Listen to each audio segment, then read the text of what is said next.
Hogwarts, Grey Demon Lord's Rise in Wizarding World. Like, share and subscribe. Episode 106, The Slytherin Legacy is not a simple 3 Hallows of Death. After a long time, the Slytherin relented his emotions, and then glared at Alvin viciously. Looking at Alvin's innocent look, he was even more angry. But there is no way, for more than 1,000 years, there is only such a true heir. What can be done? You can only pamper it. It was only when the Slytherin convinced himself not to look at the armor that was no longer the same, he said to Alvin, "Come with me." After that, he walked out of the ring, and all the bookshelves were floating back to their original positions at this time. The Slytherin took Alvin to the innermost shelf, took out a thick book, and handed it to Alvin. "This book is the index of all the books in the secret room. What book you want to read, use magic to select the name of the book you want to read, and it will fly in front of you." Alvin opened the index and casually selected a copy of High-End Alchemy I See, and the book took off from the bookshelf in the distance and flew to Alvin's side. Alvin is still relatively satisfied with this function, which can save him a lot of time, and he is ready to get a set of this function for his library when he looks back. The Slytherin saw Alvin master the usage, nodded, and then led him to a wall and nudged him. An invisible door was pushed open by him. It was a relatively small room with only a table, a chair, and a dozen bundles of parchment on the floor. The Slytherin proudly introduced Alvin. "These parchments are my life's work, and all my magical research materials and notes are recorded on them. And the most important of them is the study of the 3 Hallows of Death." Speaking of which, the Slytherin's eyes were full of frenzy. The 3 Hallows of Death? Is it the Elder Wand, the Invisibility Cloak, and the Resurrection Stone? Alvin asked in surprise, not expecting the Slytherins to be so interested in the 3 Hallows. "That's right. I found that the 3 Hallows of Death are indeed as incredible as the Book of Stories of Poetry and Beans. My lifelong dream is to gather the 3 Hallows to see if I can see the legendary death. But unfortunately, before the Buddha figure left, he only had the Resurrection Stone and the Invisibility Cloak in his hand. Part of the reason the figure left was to find the Elder Wand, but unfortunately, he never returned to Hogwarts, and I don't know if he succeeded." Speaking of this, his tone showed deep regret. Alvin was also stunned. He didn't expect the Slytherin to be so crazy. Others were hiding from death, but he was chasing to see the face of death. But Slytherin's behavior also intrigued Alvin. In the original book, except for the Elder Wand showing its due power, the Invisibility Cloak and the Resurrection Stone did not show anything special about Harry's Invisibility Cloak. Needless to say, it played the role of a high-level phantom curse, and later Harry himself didn't care much about the Invisibility Cloak. And the Resurrection Stone's forcing is even lower, and it can only be used to summon virtual shadows, but cannot really resurrect them. It was also for his fame that Voldemort made the Resurrection Stone into a Horcrux. But after listening to Slytherin today, he suddenly felt that these 2 Deathly Hallows were not so chicken. Would it be that simple to fascinate Slytherin, one of the 4 founders? "Can I make a copy and take it away? I can't have been studying in a secret room all the time," Alvin said to the Slytherin. The Slytherin nodded. "You can take away a copy of all the books and materials in the Chamber of Secrets, and as for whether to give them to Hogwarts or not, you can decide for yourself." Alvin heard the Slytherin promise and began to move. Entering the suitcase, Alvin first took out a lot of parchment, and then began to copy bundle by bundle. Although the room is small, there is indeed a lot of research materials, which really took Alvin's time. And when he finished copying the research materials in the room, he found that it was not early. He decided to copy the books he needed outside the next time he visited. "Then, old man, I will go first today, and I will come again next time." Alvin got up and said goodbye to Slytherin, but he suddenly thought of something again, and asked the Slytherin, "Old man, can you have a way to notify me when others enter the Chamber of Secrets?" According to Slytherin, Slytherin was awakened when Voldemort entered the Chamber of Secrets 50 years ago. But I don't know why he didn't wake up this time. Voldemort came in this time. "Ask for flowers." Alvin didn't know if the old man could detect Voldemort entering the Chamber of Secrets, but he tried to ask. The Slytherin was a little puzzled, but also nodded, took out a token and handed it to Alvin. "This is left by the Buddha figure back then. This token allows you to have some rights at Hogwarts, which can be regarded as the half-owner of this castle. I won't fall asleep for a short time after you wake me up this time, and if someone enters the Chamber of Secrets, I will notify you through the token." Alvin took the token, looked at it and put it in his pocket. This thing is quite interesting, but now is not the time to study him. Alvin said goodbye like a Slytherin and left the Great Hall. Returning the same way along the way, Alvin used the flotation charm to fly through the air to avoid leaving traces in case Voldemort found out that someone had entered the Chamber of Secrets and hid again. It would be troublesome. Following the winding pipe, Alvin's figure appeared in the girls' bathroom again. After calculating the time, Alvin estimated that it was almost dawn. It was already Sunday, and he was ready to go back to sleep for 2 hours before going to today's defense against the dark arts tuition. Hiss, close. Using the parcel tongue to control the wash basin to return to its original state, Alvin also felt like a world away in just a few hours. Alvin has experienced so much. Conquer the basilisk, find the true legacy of Slytherin, and even meet the real Slytherin. This trip to the replica can be described as very rewarding. He suddenly thought about what kind of expression it would be if Voldemort went to the Chamber of Secrets and tried to call the basilisk out to make trouble, and then found that the basilisk had disappeared. Thinking of that picture, Alvin couldn't help but smile. He was very much looking forward to the arrival of that day. and he must take photos when the time came. Suddenly, a female voice sounded faintly from behind Alvin, frightening him into a cold sweat. "You, a male wizard, why did you appear in the girls' bathroom 3 at such a late hour?" Episode 107, that's right. I'm here to peek at you, Myrtle. What should I do if I sneak into the girls' bathroom and are found, online, and wait, it's very urgent. At this time, Alvin's heart was broken. When he came out, he was a little too relaxed, and he forgot to attach the phantom spell to himself. As a result, such a small negligence was caught by Myrtle. He, a pseudo-legendary powerhouse, the only designated heir to Slytherin, and the record holder for a single academic year in Hogwarts history, she was actually blocked by a ghost in the girls' bathroom. If this matter spreads, it is estimated that he can go to the book, Hogwarts, A School History. Although Alvin also wants to make a name for himself, he doesn't want to be recorded in this way. Quickly casting a cloud spell, Alvin covered his face before slowly turning around. The tone instantly became incomparably deep. Unexpectedly, you still found out, Myrtle. Myrtle looked at the little wizard whose face was covered, a little curious what the little wizard would say. Alvin took a deep breath, and then said, "That's right.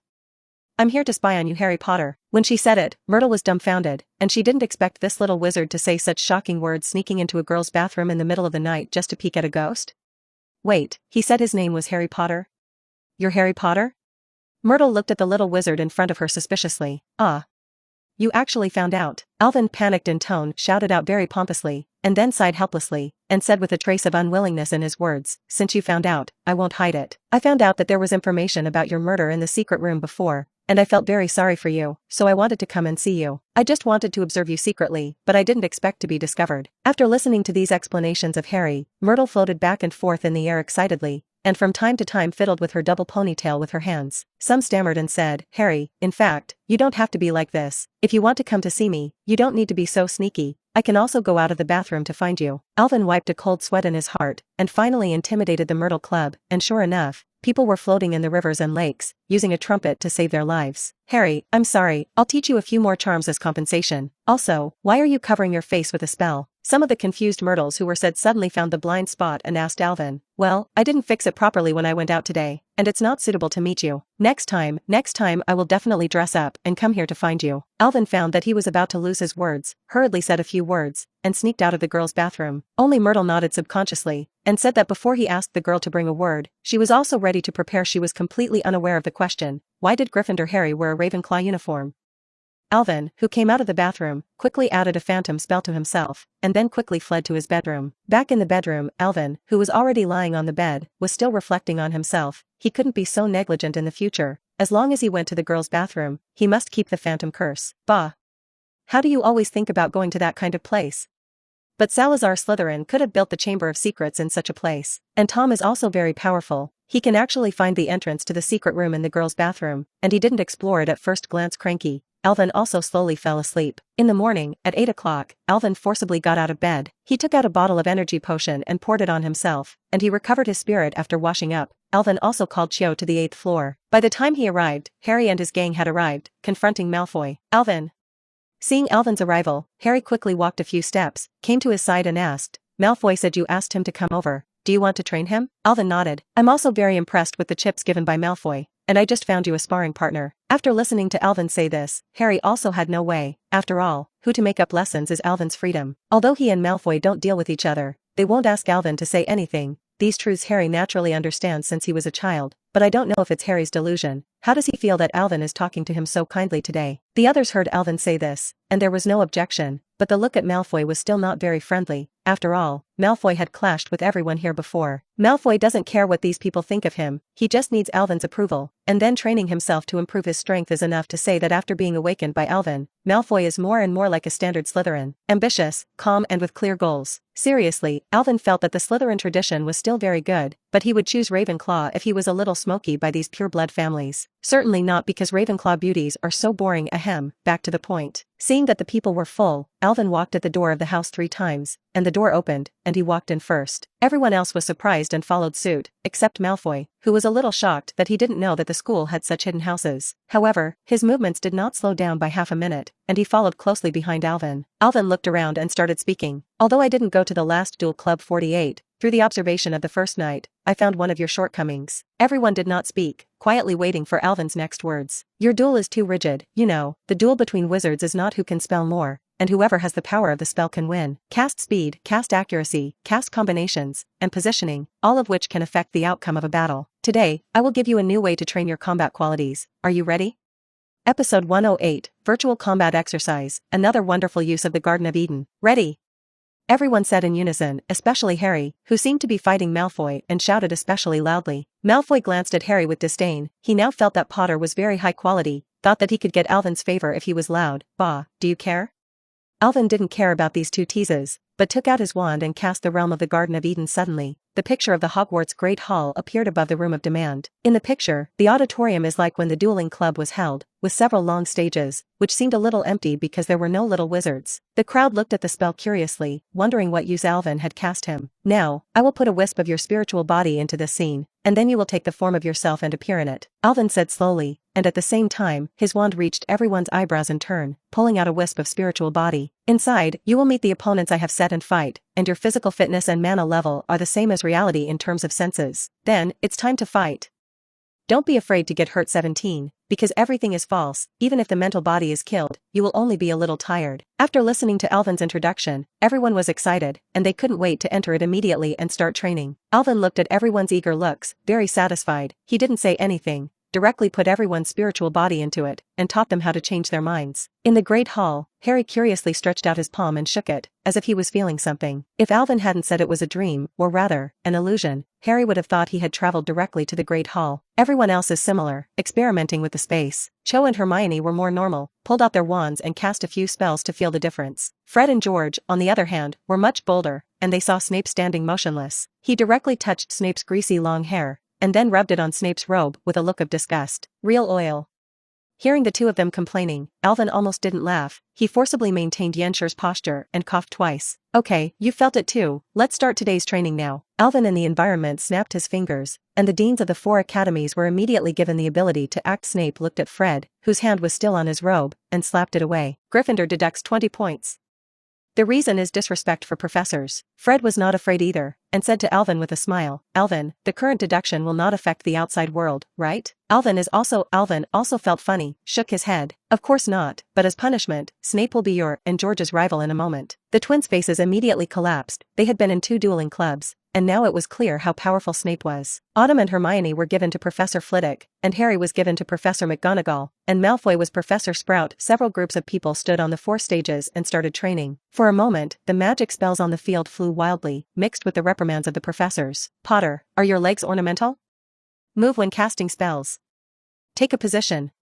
Take a position. Very well, Miss Granger, if you can pay attention to increasing the power of the spell while casting it quickly, it will make your attack more threatening. Well, these are George and Fred, who are being beaten up by Snape. Looking at the hot scene in front of him, Alvin was also very happy. The more he used the magic of the Garden of Eden, the more useful he felt. Whether it was alchemy or training his subordinates, this spell could be of great use. Alvin was not idle, walking back and forth between the 4 rings, constantly correcting some of their habits, especially Cho and Hermione. For their girlfriends, they still need to open some small stoves. Finally, when Alvin noticed that everyone's mental body was exhausted, he stopped this training. After lifting the spell, Alvin released everyone's spiritual body back, and Hermione and the others, who were closing their eyes, also opened their eyes and felt a little dizzy. It doesn't matter if you get dizzy, it's normal. After all, you have been in the space for almost a day, and the reality has only passed for 10 minutes. It's normal to be a little tired. After Alvin finished speaking, everyone found that only 10 minutes had passed in the real time, and they were also shocked. Especially Malfoy. He now feels that his move is absolutely correct. Who can have such an efficient training method as Alvin? If Alvin is not found, Malfoy estimates that Harry will easily defeat himself the next time he fights the club. Thinking of this, he was afraid for a while. Malfoy could lose to anyone, he just couldn't lose to this scarhead. Looking at everyone's tired appearance, Alvin thought about it and then decided, in the future, we will do this kind of training every other week, and the middle week will be here in pairs and pairs. After all, there are still some differences between virtual and real, and you also need to digest them in reality. Everyone nodded, thinking that Alvin's arrangement was very reasonable. Alvin 300 looked at Malfoy again. Malfoy, you need to make a pact with me not to reveal the existence of the Room of Requirement and this magic. Malfoy nodded without hesitation. He had been mentally prepared for this. After all, there is the curse of the Room of Requirement and the Realm of Eden, but it will cause many people to covet, and Alvin is justified in doing so. After Malfoy signed the contract, today's tutoring was over, and Alvin asked everyone to go back to rest, and he also had to go back to make up for it. Although the energy potion made him not so tired, the body was his own and he still needed a good rest. However, Harry did not leave immediately, but looked at Alvin with some hesitation. Is it Ron's thing? Alvin guessed what he wanted to say. Harry looked at Alvin with some surprise. He hadn't said how Alvin knew. Well, next time you can take Ron with you anyway. He had been to this responsive room last time. Waving his hand, Alvin said indifferently, he didn't have any good feelings for Ron, and he didn't have any bad feelings. Ron is just the most ordinary person. Just because as Harry's friend, the pressure is a little too much, so sometimes a little offense. Hearing Alvin say this, Harry also nodded gratefully, and then left the room of demand, leaving only Alvin and the two daughters. Episode 109, Spirit in the Rain, Luna. In the afternoon, Alvin slept beautifully for most of the day, and then came out of the bedroom full of energy, ready to go to the kitchen to find something to eat. When Alvin entered the kitchen, all the elves immediately stopped their work, lined up in front of Alvin, and shouted in unison, "Master!" Alvin was a little surprised. He was a regular in the kitchen, and when he used to come to the kitchen, the house elves only sent a representative to ask Alvin what he needed. There has never been such a big battle. Chelsea, what's going on today? Alvin asked like a familiar elf. Hearing Alvin's question, the elf named Chelsea bent his waist even lower, and Alvin was afraid that he would fall. Master, we feel your connection to this castle. You are the owner of this castle, naturally, the owner of all our house elves. Hearing this, Alvin reacted. This should be the function of the token that Slytherin gave him before he could see what the token did. He discovered one. Waving his hand, Alvin said to the elves, "Okay, you all go to your own business. Chelsea can stay." When all the elves heard Alvin's orders, they did not dare to disobey them, and turned around and went about their own business. Alvin, who was left alone in Chelsea, said to Chelsea, "Get me a steak, some soup and fruit." Soon, Chelsea brought Alvin's food, and it was far more and more hearty than he wanted. Alvin ate some casually and left the kitchen. He found that when he was in the kitchen, the house elves even walked very carefully. Today he also has to go to the Forbidden Forest to give Celestia some potions he has refined, which can accelerate her growth and increase her potential. The weather outside was not very good. It was a little gray, and it looked like it was about to rain, but Alvin went anyway, and it was still easy for him to use magic to keep out the rain. Sure enough, when he was halfway there, the sky began to lightning and thunder, and within a few minutes it began to rain heavily. Many of the little wizards passed Alvin and rushed back to the castle, which made Alvin seem a little stunned. But now everyone has no time to care what Alvin is going to do, and they are all burying their heads and running wildly. And when Alvin arrived at the entrance of the Forbidden Forest, he unexpectedly found a figure. Luna? At this time, Luna stood quietly under the tree, although she wore a certain pale yellow straw hat, but under the heavy rain, the straw hat also became wet. The continuous rain left behind the brim of her hat, flowing through her delicate side face, and down her swan-like neck into the unknown. The little witch was wet but didn't care, leisurely circling around the tree, looking for something, like an elf in a rainy night, letting the wind howl and the rainstorm raging. She was never affected. Alvin looked at the stunning scenery that seemed to appear in CG in a previous life, and stopped to admire the picture scroll of Luna and nature blending together. Alvin feels that Luna's beauty at this moment is incomparable, and even if Fleur is standing beside Luna at this time, she will lose her light. This girl belongs to nature by nature, to the breeze, but also to the forest. Luna's perception was very keen, and she met Alvin's gaze, and after a moment, she and Alvin looked at each other. Alvin shuddered at the sight of these fawn-like eyes, but he reacted quickly and walked towards Luna. "It's raining so heavily, why are you still here?" Walking over to Luna, Alvin held up a magic barrier for her, then cast a spell to steam the little witch's body dry. Luna didn't say a word, letting Alvin do what he did, knowing that Alvin had completed all the movements. She was the light fluttering opening, somewhat ethereal to the accompaniment of the raindrops. Lawrence said that there were Scytherines, and I came to look for Scrimitherines. Who is Lawrence?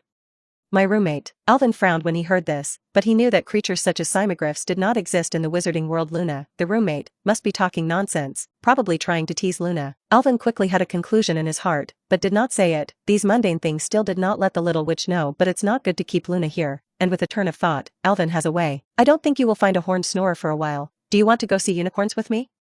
Alvin found that his tone was a little strange. How was it a bit like coaxing little Loli to watch a goldfish?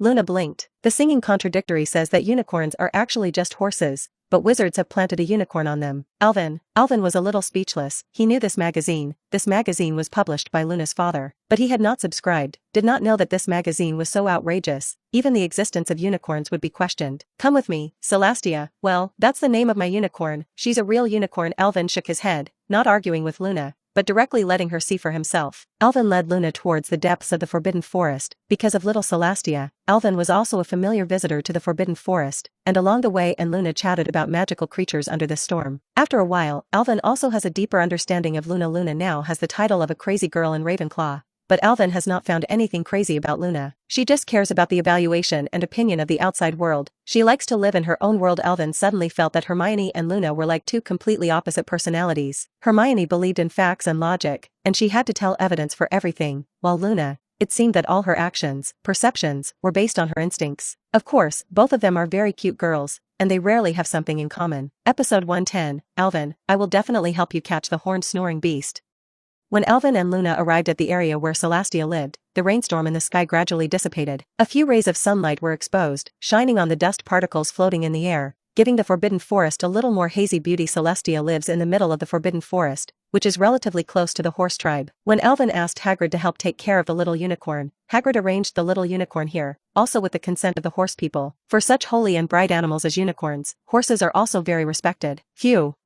The sound of horses' hooves came, and the little unicorn quickly ran to Alvin and rubbed Alvin's cheek affectionately. Okay, they've grown up so much, don't be coquetry. Alvin patted the increasingly taller Celestia, smiling in his eyes. Originally, Alvin planned to bring her into the suitcase, but Alvin felt that the suitcase was too boring, and he could not be by Celastia's side on this day. So let the little unicorn continue to live in the Forbidden Forest, and then take her away when he leaves school for the summer. Almost every week, Alvin would set aside some time to visit her in the Forbidden Forest. Luna was on the sidelines, watching the interaction of one man and one beast, her eyes curiously focused on the unicorn's horn. 423 Celestia felt Luna's gaze, and her big eyes also looked at Luna. The two big eyes looked at each other like this, without blinking, and Alvin thought it was funny. Hello, my name is Luna. Luna introduced herself to Celestia. The little unicorn also chirped a few times in response. This female beast is more intimate than the two female beasts brought by the master several times before. I'm not a female beast, I'm human, Luna retorted to Celestia. Can you understand what Celestia said?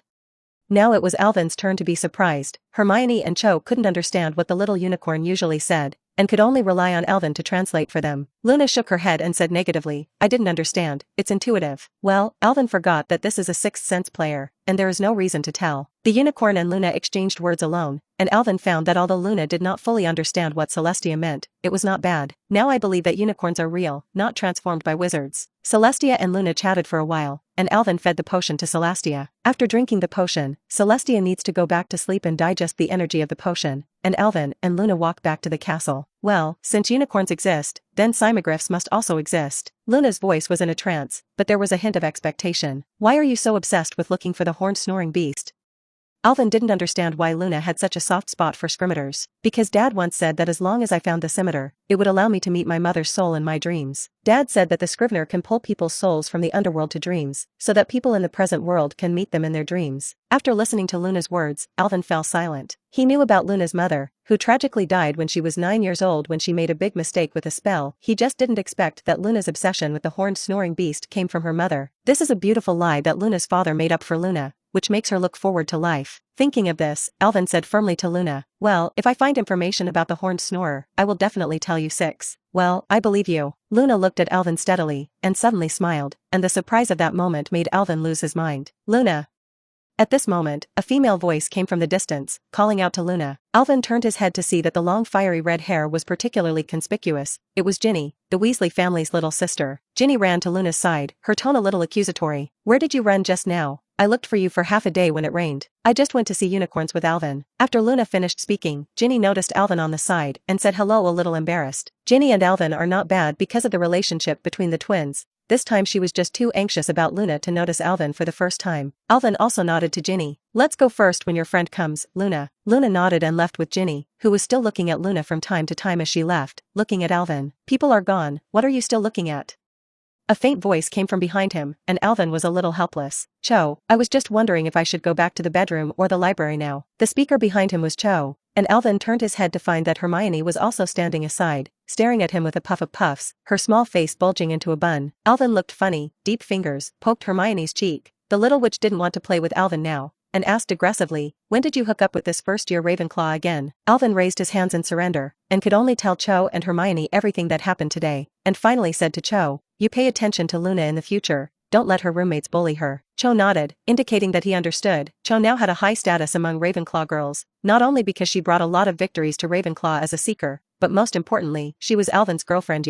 After Hermione listened, her anger subsided, and she didn't say anything more, and Alvin was also relieved. After all, women are quite unreasonable when they are unreasonable. The time soon entered December, and the pace of Christmas was gradually approaching. Lately, Alvin has been waiting for Voldemort to enter the Chamber of Secrets so that he can wait for the rabbit. However, he did not get a message from Slytherin, and he had to wait patiently. The token that Slytherin gave him, Alvin also basically understood the role. With this token, Alvin can perform phantom transfers in Hogwarts Castle without the need to use the Phoenix, and as long as he takes out this token, all the castle portrait and armor guards will obey his orders. Now Alvin's authority at Hogwarts is no less than that of Headmaster Dumbledore. And just today, after Alvin participated in the second Quidditch match of the semester and successfully defeated Slytherin, he suddenly felt the token in his arms a little hot. I took out the token, and I saw that the serpentine pattern used for decoration on it swam and changed, and finally changed into a few small characters. The Chamber of Secrets has been opened. Episode 111, What about the snake? What is my big snake?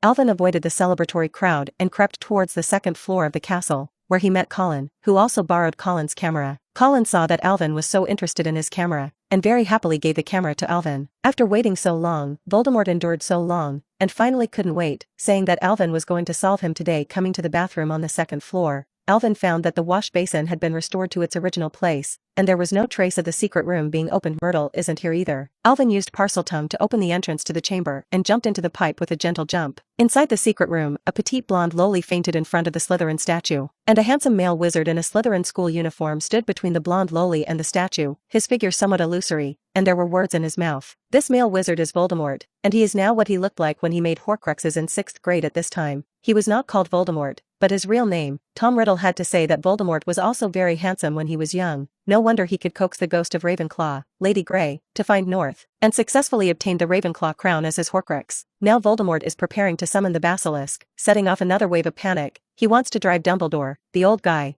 out of Hogwarts once and for all. In the past few months, he has successfully seduced a little witch through his rhetoric, and has come up with a lot of information about the current wizarding world. Voldemort still can't believe that he will be defeated by a baby in the future. He wants revenge.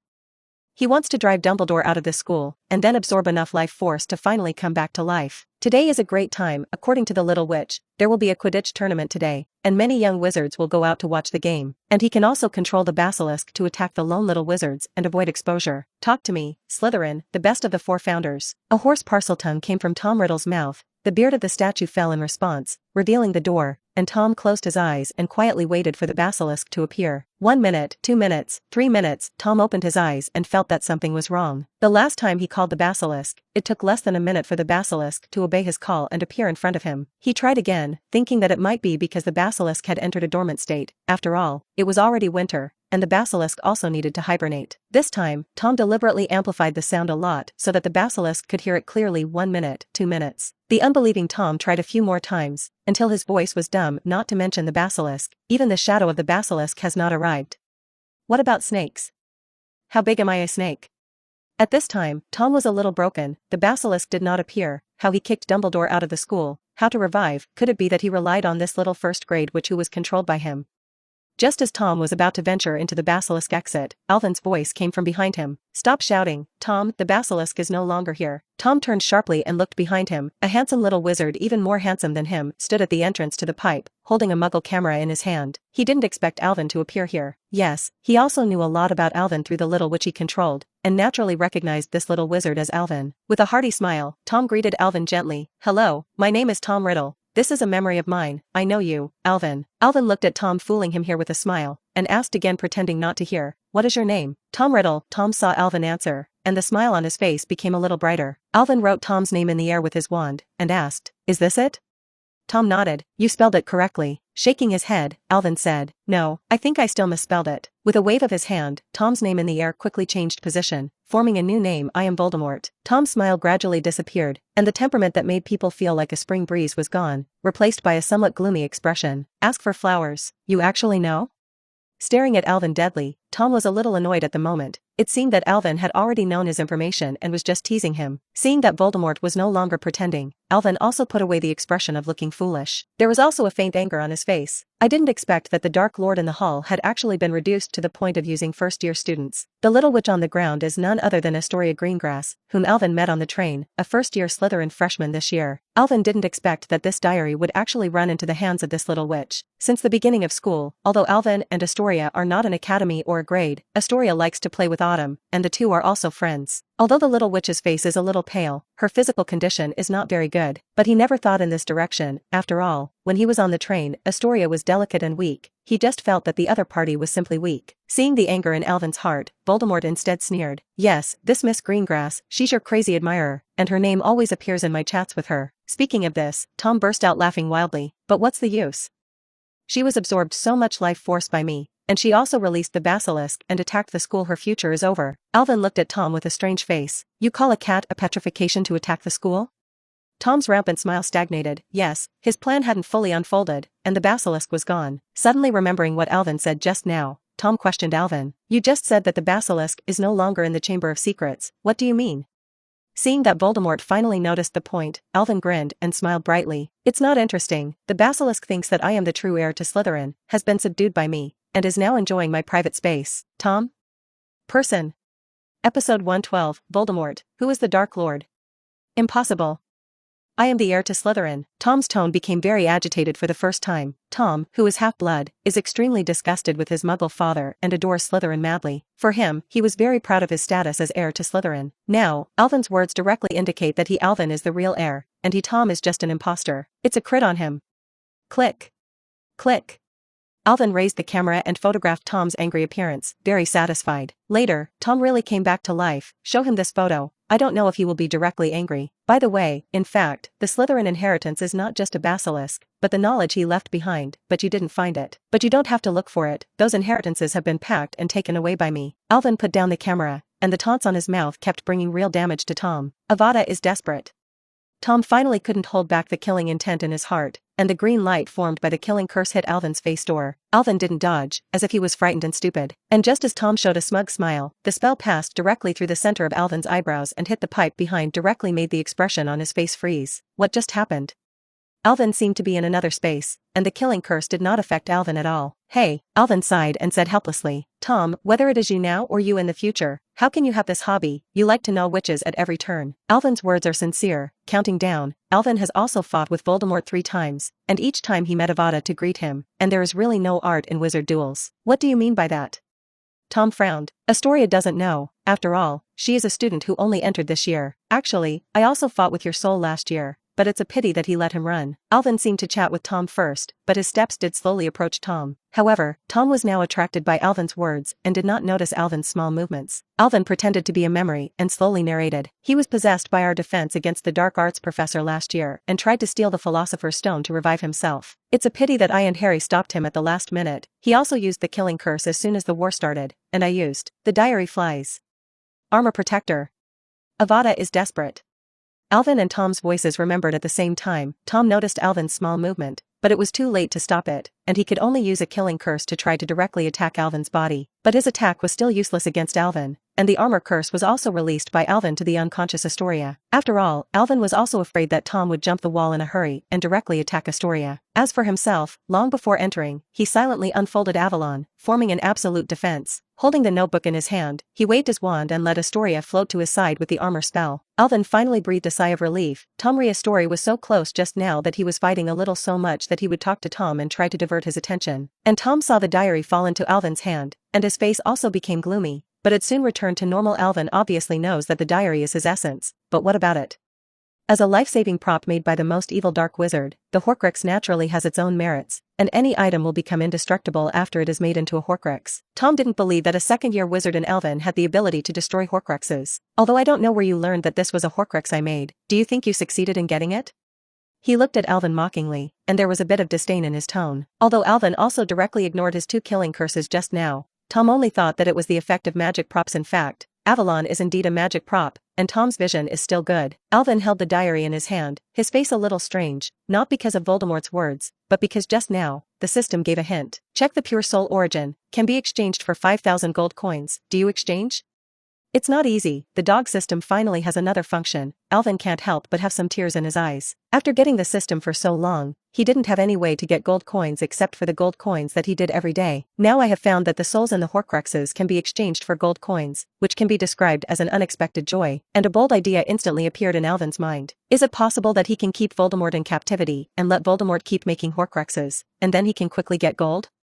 Thinking of this, Alvin's eyes changed when he looked at Tom. It was a kind of look at the eyes of the fat sheep. Tom was full of agitation, as if he was being targeted by some terrifying being. When he looked up and saw Alvin's strange eyes, he was suddenly a little annoyed and angry, and a few spells were punched. Alvin waved his wand and dragged the spell directly in other directions, smashing several stone pillars. Stretching out his palm, Alvin's palm, a silver flame suddenly appeared in his palm with a thought. The fierce fire turned into a sword. Under Voldemort's frightened gaze, Alvin first raised the sword in his hand at Voldemort, and the man and animal smiled harmlessly. Then he fiercely pierced the tip of the sword into the diary, and the diary instantly burned out a 47 hole, and black smoke continued to come out. Nope.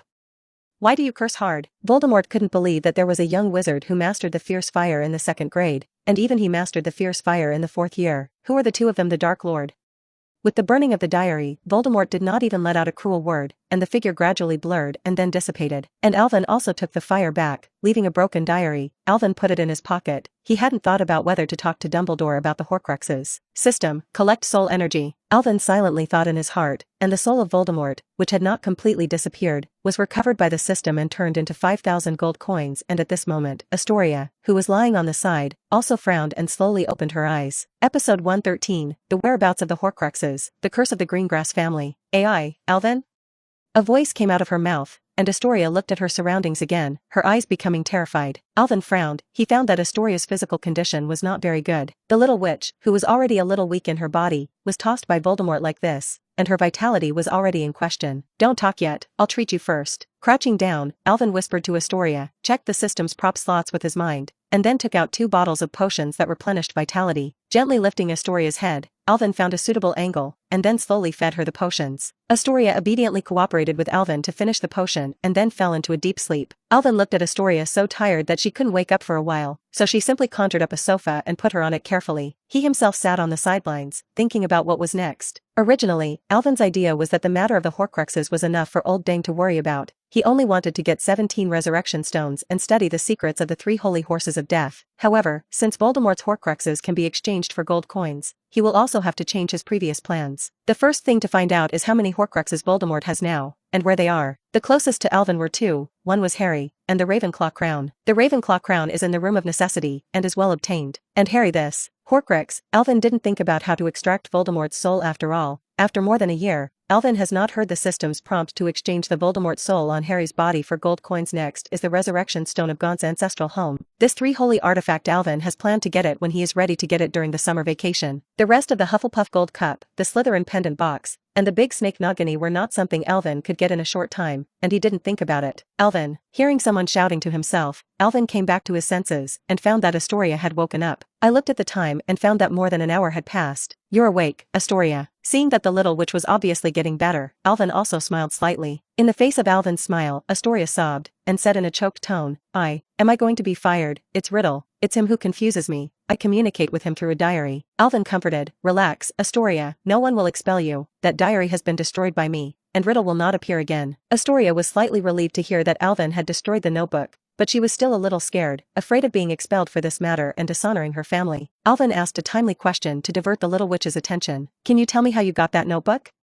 I got the school from home, when my mother bought some dark magic items from the Malfoys to find some way to lift my curse. Astoria told what had happened. One of them was this diary. I suddenly found out one day that I could talk to this notebook. My mother was busy every day, my sister had her own things to do, and when I was bored, I also started talking to Riddle every day. But after coming to Hogwarts, he always said me inexplicable and wonderful words, such words as pure blood supremacy. I felt strange and tried to throw away this notebook, but he always appeared by my side every once in a while. With Astoria's telling, Alvin also understood what happened. No wonder Ginny didn't get the notebook. It turned out to be the first cut off by the Greengrass family. But he was also curious about the curse in Astoria's mouth. This is a curse attached to our family, all the direct wizards of our Greengrass family. It is difficult for each generation to live to be 40 years old. My father died on his 36th birthday. At the mention of the curse, Astoria's expression also darkened, and she lowered her head. When Alvin heard this curse, he was also silent, and he didn't find this curse when he checked Astoria just now, which shows how tricky this curse is. Still, he comforted Astoria. It's okay, you're still so young, and you still have a long time to find a solution. Maybe one day there will be a solution to this curse? Astoria smiled reluctantly, not expecting much. After all, this curse had been tormenting her family for hundreds of years. But Alvin is so intimate, she also feels warm in her heart. Alvin understood Astoria's thoughts, but he wasn't simply comforting either. After all, the divine potion, a potion that expelled all negative states, could definitely remove this curse, but he had only drawn 283 bottles of this potion and fed it to Celestia. Alvin wasn't going to say it now, he was ready to surprise Astoria later. Subsequently, Alvin took Astoria and left the secret room. By this time, most of the young wizards had returned to the castle, and Alvin first made sure that there were no students in the washing room, and then sneaked out with Astoria under the phantom curse. After you go back, don't say anything, this matter will be treated as if it never happened, and the rest will be left to me, you know? Alvin said a few words to Astoria. Nodding obediently, Astoria looked like Alvin's eyes were already full of dependence. The little witch who had always adored Alvin, this time he saved his life, and the ignorant girl's heart had some changes and watched Astoria go downstairs. Alvin turned and went to the 8th floor. He was ready to go to the room to get the Ravenclaw crown in hand, so as not to dream too much at night. Episode 114, The Ravenclaw Crown. Avoiding all the little wizards, Alvin quietly came to the 8th floor and entered the room of demand. This time, Alvin meditated that he needed a house where he could hide his belongings, and the room of requirement changed accordingly. The space inside is unprecedentedly wide, and countless items have become towers. These items are proof that countless young wizards have lived and studied in this school for 1,000 years at Hogwarts. Alvin looked at the ocean in front of him and also felt a little numb on his scalp. He first tried to summon the crown with the flying spell, but failed. Horcruxes are a very special dark magic item, and the flying charm generally cannot summon them directly, and Alvin is only a casual temptation. Sighing, now he only had a little bit to search. With a snap of his fingers, the figure of the elf ball appeared on Alvin's side. Bar respectfully bent over. Master, is there anything that Bar could possibly do for you? Help me search this house, and if you find a jewel-encrusted and quaint crown, immediately tell me not to touch it, got it? Alvin ordered to Bar. He especially emphasized not to touch the crown. After all, how could a sinister person like Voldemort not exert some dark magic means on his Horcruxes to protect him? Even Dumbledore didn't check for a while. He was sneered by Voldemort, and he lost his life in just 1 year, so Alvin was also extra careful. When Bar heard Alvin's order, he nodded movingly, and then searched hard for the crown Alvin needed. And Alvin also strolls the tower of items accumulated over these long years. Tables, chairs, books, worn school uniforms. Even Alvin saw some art from the Muggle world. What surprised Alvin the most was that in some hidden corners, there were actually moving books, black sticks that would change size, and prototype balls that would vibrate. Thief, the Hogwarts seniors used to do what they used to do with the Room of Requirement. If a patient person comes here and searches carefully, you may be able to find a lot of useful items, but Alvin doesn't have this spare time. Alvin walked through an area stacked with dilapidated flying brooms to a row of crates. A bust of the court was placed on a chest with a dark crown on its head, and Alvin looked at the rusty crown on the statue's head and was a little suspicious. The magically controlled crown floats in front of you, and although the surface of the crown is full of rust and the style is quaint, the gem in the middle is still eye-catching. Check the pure soul origin. Is it converted into 5,000 gold coins? The system's prompt sounded, and Alvin also confirmed the identity of the crown. Silently letting the system absorb Voldemort's soul, Alvin summoned a ball of clean water and rinsed the crown several times. With the cleaning charm, soon, the appearance of the crown changed. Mithril is the main body, covered with crystals, and the emerald in the middle is sparkling, highlighting the noble temperament. It seems to be a lady's crown. Touching his chin, Alvin muttered to himself, a little entangled about whether to wear it to try the effect. Wearing it shouldn't be women's clothing, right?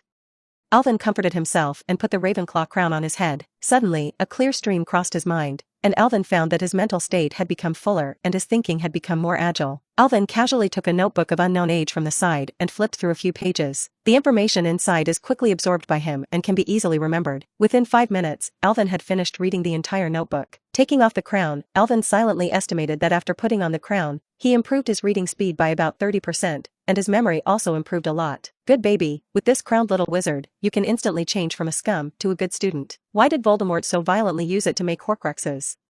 If it weren't for the systematic help, Alvin would not have been able to destroy the Horcrux without damaging the item, and this precious magic item would have disappeared into history. While cursing Voldemort, Alvin put the crown into his space pocket. Bar was stopped and told him that he had found the crown, and then Bar returned to the manor. Alvin also walked out of the room of demand and headed to the auditorium for dinner. After playing Quidditch in the morning, he went to the secret room nonstop, and ate some in the morning all day, and now his stomach was already empty. When he arrived at the auditorium, there were already many people sitting at the 4 long tables, and when he saw Alvin's Cho calling him to his side, "What did you just do?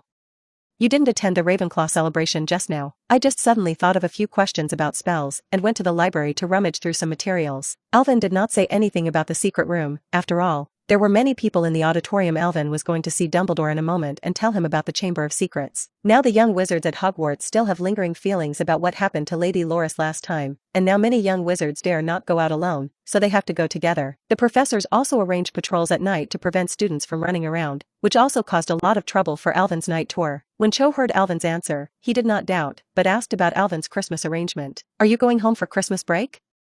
Mom said you are welcome to spend Christmas at my house, otherwise it will not be interesting for you to be alone. Cho invited Alvin. Alvin had a headache, and just the other day, Hermione had said the same thing to him. Sorry, Cho, I have some things to attend to at Christmas, and I can't go to your house as a guest. Alvin apologetically refused to Cho. He does have a lot of things to deal with, and the situation on the other side of Overturned Alley is getting more and more tense, and he needs to deal with those two families so that the Arya family can continue to expand. And he had to go to the Malfoy family, and the time he had agreed to browse the library with Malfoy was also this Christmas holiday. Okay, listening to Alvin's answer, Cho was a little lost, but she was still very sensible and didn't ask much. If she could know, Alvin would naturally say. Episode 115, Friends. In the Ravenclaw common room, the eaglets who had finished dinner returned to their dormitories and continued the day's revelry. In the wizarding world, the entertainment of young wizards is very scarce, and Quidditch is one of the few projects that can be participated in by everyone. So, after every Quidditch match, the young wizards get excited for a long time, especially Ravenclaw, because most of the team is girls, and they rarely win in Quidditch. And in such a warm atmosphere, a figure seemed a little out of place. Luna sat quietly in the corner, holding a sign to write and draw on it, humming an unknown tune. And this kind of maverick has also attracted the attention of some young wizards. Many people got to know this Ravenclaw freshman who had seemed a little eccentric since entering the school. The strange dress, the sometimes puzzling words, and the magical beasts that never appeared from her mouth made many people stay away from her. Someone even nicknamed Luna, the mad girl. Her roommates were also always whispering behind her back. She's such a crazy girl, she often says strange things. What a horned beast, there is number 167 at all. That is, she also uses the cork of butterbeer to make a necklace. Why doesn't she use the beer bottle as an earring?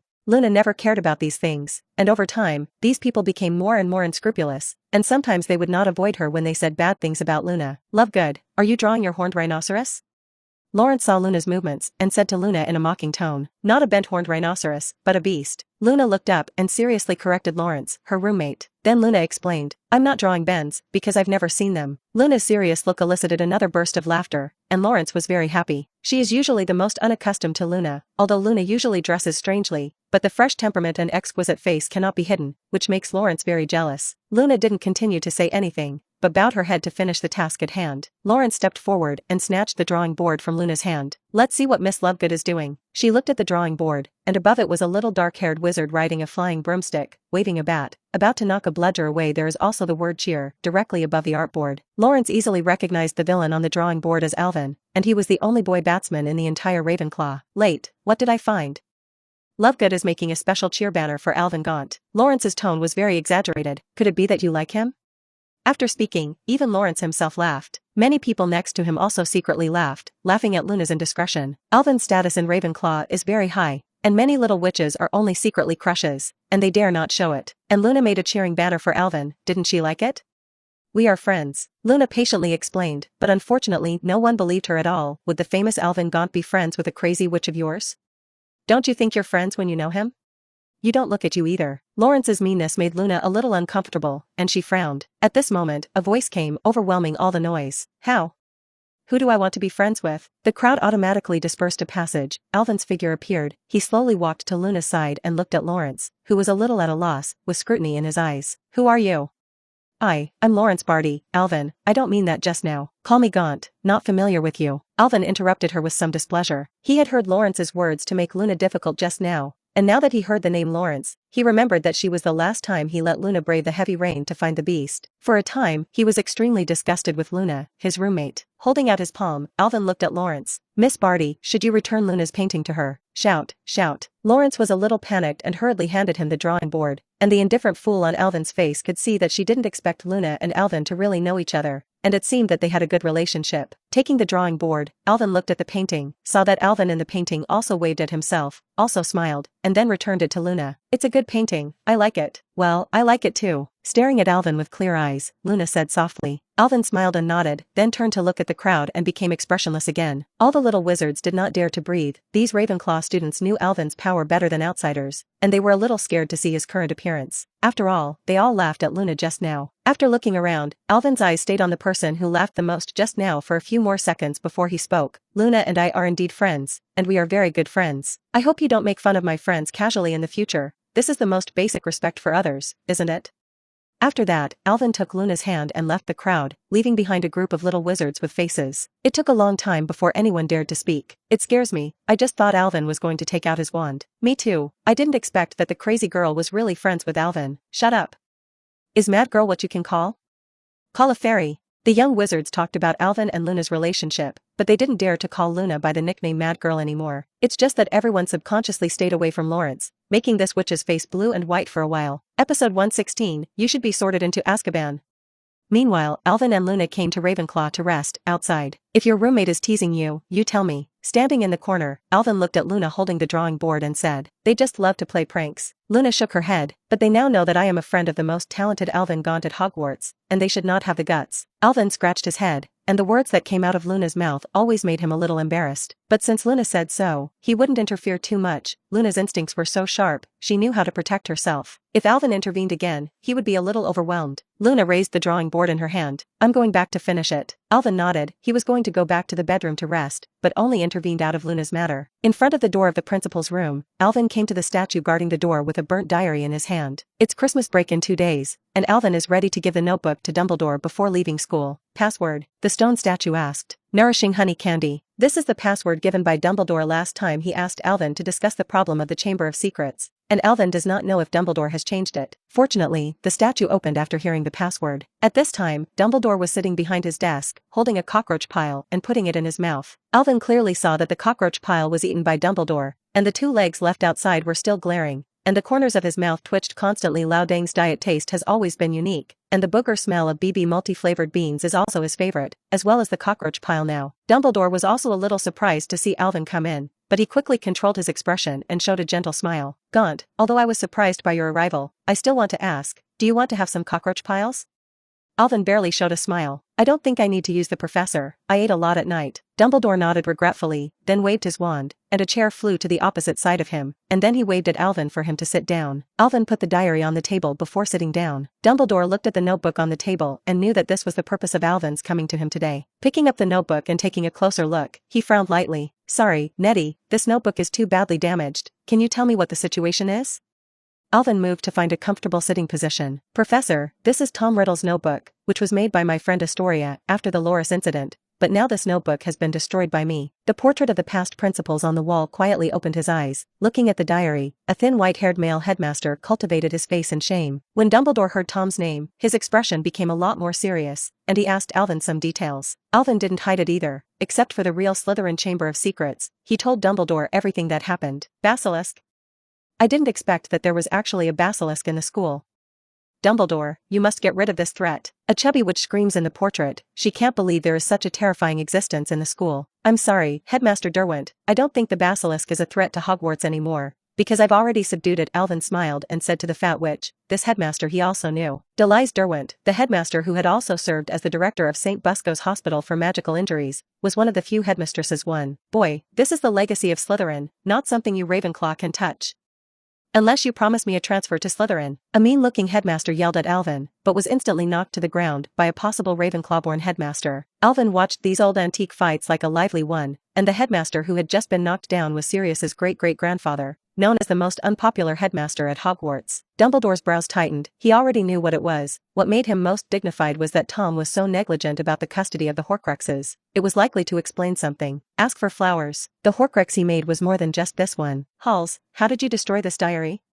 Fierce fire. I destroyed him with fierce fire. Alvin does not shy away from the fact that he used black magic. Dumbledore took a deep look at Alvin and did not bother with why Alvin was angry. As early as last semester, he already knew that Alvin was extraordinary, and the fierce fire curse was not a problem for Alvin at all. And now Alvin made Dumbledore faintly feel a trace of palpitations. He didn't know why the strength of the little wizard in front of him had improved so quickly, but he knew that Alvin and Voldemort were different, so he stopped thinking about it. Now that the enemy is now, he has no time to explore Alvin's secrets. I take back what I just said, you bad boy, you should be sorted into Azkaban.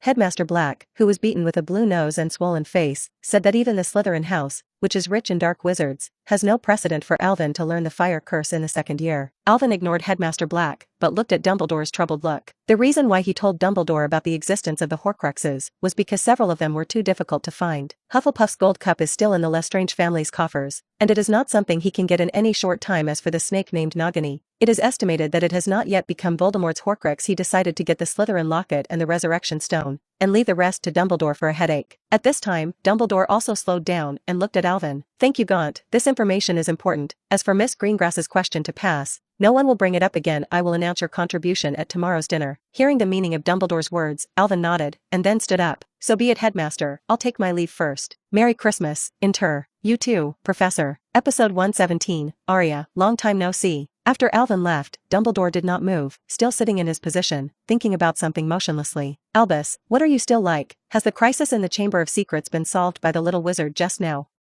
A portrait with a cane asked Dumbledore curiously. This diary is a Horcrux, Dumbledore said softly. This time, the principles of all generations have fried the pan. What? There are actually people who have mastered this evil magic. Good luck. Accidentally solved by that little guy. Dumbledore, you should add 200 points to Ravenclaw. The headmasters said me one by one. Obviously the Horcrux thing shocked them a lot. Among them, Amendo Dipet was ashamed that Voldemort had stirred up trouble during his tenure and killed a classmate, and he had even awarded such a person a special contribution medal at the time. And at this moment, Dumbledore's next words were like pouring a bucket of hot oil on the fire. I strongly suspect that Tom made more than this Horcrux. All the noise disappeared instantly, and the headmaster portraits were like a silence curse, unable to say the slightest word, and only the sound of Dumbledore's index finger unconsciously tapping on the desktop was left in the entire office. At the dinner the next day, Dumbledore announced that the Chamber of Secrets incident had been resolved, and added 200 points to Alvin, without mentioning Astoria at all. This made the little witch look at Alvin with emotion, and the enthusiastic gaze made Alvin feel hairy. At this point, everyone has laid down a burden in their hearts, and although there have been no attacks recently, Lady Loris's tragic situation is like a sword of Damocles hanging above everyone's heads, and Dumbledore's addition of so many points to Alvin must also be related to this, which made Alvin leave another piece in the school, a campus legend. The next day, most of the young wizards set out on their way home, and when they arrived in London at noon, Alvin said goodbye to Cho and Hermione and headed for Diagon Alley. He sat in the Leaky Cauldron bar, ordered a glass of orange juice, and tasted it leisurely. Not long after, Lockhart's figure appeared in the bar, causing quite a commotion, and he greeted his fans with a smile on his face and took photos. It took a lot of effort to get rid of this group of enthusiastic fans. That's the famous annoyance, isn't it? After doing all this, Lockhart sat next to Alvin, asked for a glass of red currant rum, and showed off to Alvin that the recent Lockhart was proud, and after being transformed by Alvin, his whole performance in the classroom was getting better and better, and the reputation among the little wizards was reversed back to the state before the start of school, and even many people worshipped him more and more. He also wrote and published a book, Days of Teaching at Hogwarts, which made him even more famous in the wizarding world. Alvin glanced at Lockhart, didn't say anything, got up and walked into the backyard. Lockhart laughed awkwardly twice, and also followed Alvin's steps. You need to cover up. The place we are going to in a while is not suitable for you to appear now. Alvin took a few glances at Lockhart's outfit, and today's Lockhart was wearing a sky blue wizard robe, plus carefully groomed hair, which was very conspicuous. With a wand on Lockhart's clothes, his gorgeous outfit suddenly turned into a hooded black robe. Lockhart didn't ask much, although he was curious about where Alvin was going to take him next, but he knew what to do as a subordinate. The two entered Diagon Alley, then came to the end of Diagon Alley, turned around and entered Overturned Alley, and not long after, Alvin took Lockhart to a large manor house, with two wizards standing guard at the door. They were about to go in when a wizard stopped them. You came to buy a werewolf potion, right? Sorry, we have important guests today, please wait. Shut up.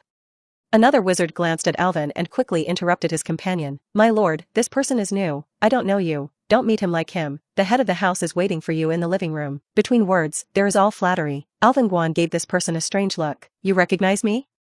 The man laughed a few times and replied, my name is Solank, and I was also watching the door the last time you came here, and you petrified me. Alvin suddenly, he said how this person did not sign a contract, and he could still recognize himself. It turned out to be an acquaintance. Alvin nodded at him. Where is Alia now? The head of the family has been waiting for you in the living room. After hearing this, Alvin raised his legs and walked inside, without looking at the two again, and Lockhart followed. The companion who was reprimanded looked at his partner and put Alvin directly in, and said with some grievance, didn't you say that there are very important guests coming today, and no one can come in? Solank glanced helplessly at his companion and patiently explained, this adult is the very important guest today. When the companion heard this, he was startled and hurriedly asked, then he won't blame me, right?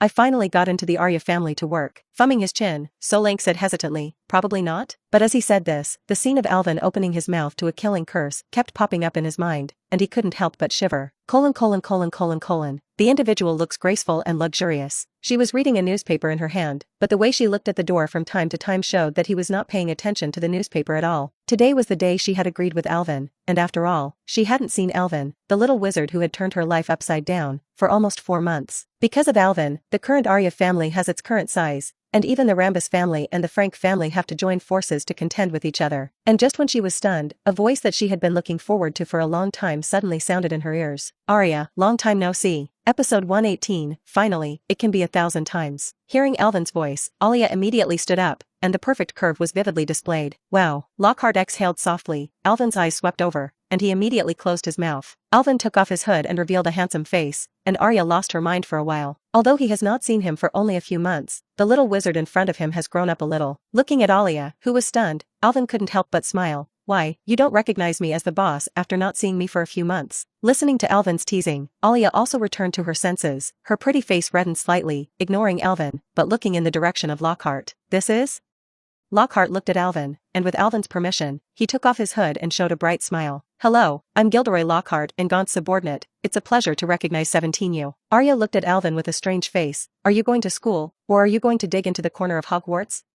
Alvin ignored her strange gaze and sat directly in the main seat, and Alilia and Lockhart also sat down one after another. Arya, tell me about the current situation and your plans. When Alia heard Alvin mention the business, her face was also solemn, and she introduced the current situation to Alvin. Now the Arya family has a total of 76 ordinary wizards and 30 werewolf wizards, and the strongest 5 of them have reached the level that can pass the aura assessment. We already have 5 stores in Knockturn Spring and 1 shop in Diagon Alley, but it is leased to a new flying broom company. Although the current situation is good, but since the union of the Rambus family and the Frank family, our expansion has been affected. Werewolf wizards and those wild wizards have always been the targets of those 2 families, but since our rise, their business has become more and more difficult, until not long ago, they finally united. Just last week, they launched an attack on our potions shop, but this attack was just a test and was easily repelled, but they will definitely not stop there. Listening to Arya's explanation, Alvin also understood what kind of power he had now. Tapping his fingers lightly on the tabletop, Alvin asked, how is the Ministry of Magic's infiltration doing? Hearing Alvin's question, Arya's expression appeared a touch of embarrassment. There are only a few ordinary muggle-born clerks at the ministry who accepted my offer, and the others are not very friendly to those of us who have turned upside down. Alvin understood the meaning of Arya's words. What was not very friendly? It was clear that he looked down on Arya. For the wizarding world as a whole, the wizards in the overturned alley are like rats in a stinky gutter, and many people have not even studied at Hogwarts.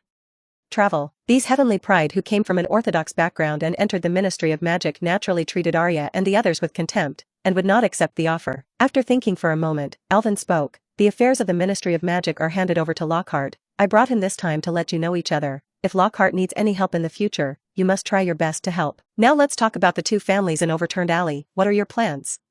Hearing Alvin's words, Alia glanced at Lockhart, who was silent, and now she also understood Alvin's intention to bring Lockhart over. But she quickly pulled her attention back. I was going to see if I could bring one of the families over and then partner up to destroy the other, but now you're here. Alvin nodded. Arya's strategy is still very secure, knowing to win over a batch. But Alvin didn't want to be so troublesome. For him now, dealing with 2 small forces that fell into the spring didn't need to be so troublesome. He directly vetoed and said, don't be so troublesome, I just ask you, can they be subdued? It's best to have a chance to catch them all. Alia didn't expect Alvin to be so direct, and she pondered for a moment before saying, in fact, the wizards who overturned the alley still worship the strong. As long as you can convince them with your strength, there is still a high probability of success. Speaking of this, Alia also smiled bitterly. Wasn't she also succumbing because of Alvin's strength at the beginning? But she is still very glad that she made the decision. Arya continued, they have a banquet at the Christmas Eve party, when the men and horses of both sides will gather, in order to ease their years of hostile hatred, and at the same time it is a demonstration for us. Hearing this information, Alvin's eyes lit up and he immediately spoke. Then on Christmas Eve, people have worked hard to gather so many people to save me some trouble. I can't help but appreciate it. Alia looked at Alvin with a strange face. Alvin is good at everything. How can 867 sometimes not speak people's words? Lockhart next to him also feels the same way. His student and boss sometimes not only does not talk to people, but also does not do big things. Alvin didn't see the expressions of the 2, and gave orders to Arya. The day after tomorrow, you will let some of your subordinates stand by in their other territories, and when the time comes, they will be ready to receive them. Alia looked at Alvin with some concern. But if you disperse too many of your men out, will the frontal battlefield be? Don't worry, it's enough for me alone that night, and you don't need those subordinates of yours. Alvin waved his hand, signaling that Arya should not worry. At this time, Lockhart also opened his mouth to persuade. Don't worry about our boss, his strength is very terrifying. In fact, among everyone, the one who knows Alvin's strength best may be Lockhart, who has watched Alvin transform him from a close to magical idiot to a combat power close to the elite aura level. It can be imagined how strong his own strength will be. When Arya heard Lockhart say this, she could only choose to believe it. Alvin's eyes flashed with excitement. Finally, I can make a big one. Episode 119, Demon Flame Monstrous.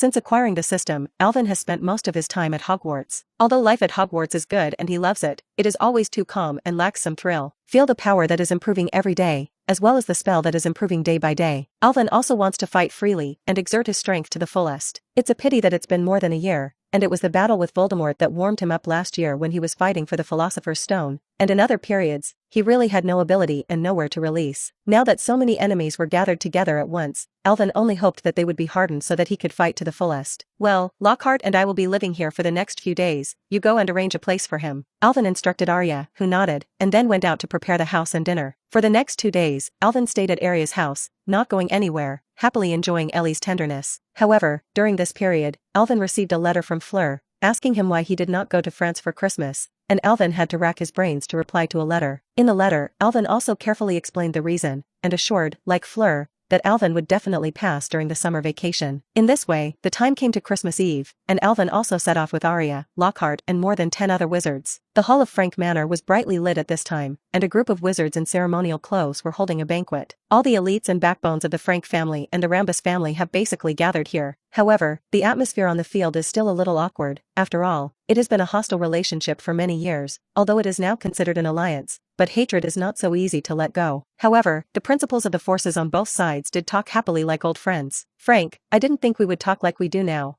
I always thought that if I had the chance, you would definitely send me a killing spell. Curse. Rambus, isn't that what you think in your heart? After speaking, the two old foxes looked at each other, and then laughed in unison. Obviously, these two people also have their own ghosts in their hearts, but now Arya is their confidant, and they will not turn their faces until they solve her. Just as the two were about to make a verbal exchange for the distribution of benefits, there was a sudden noise outside. What's going on?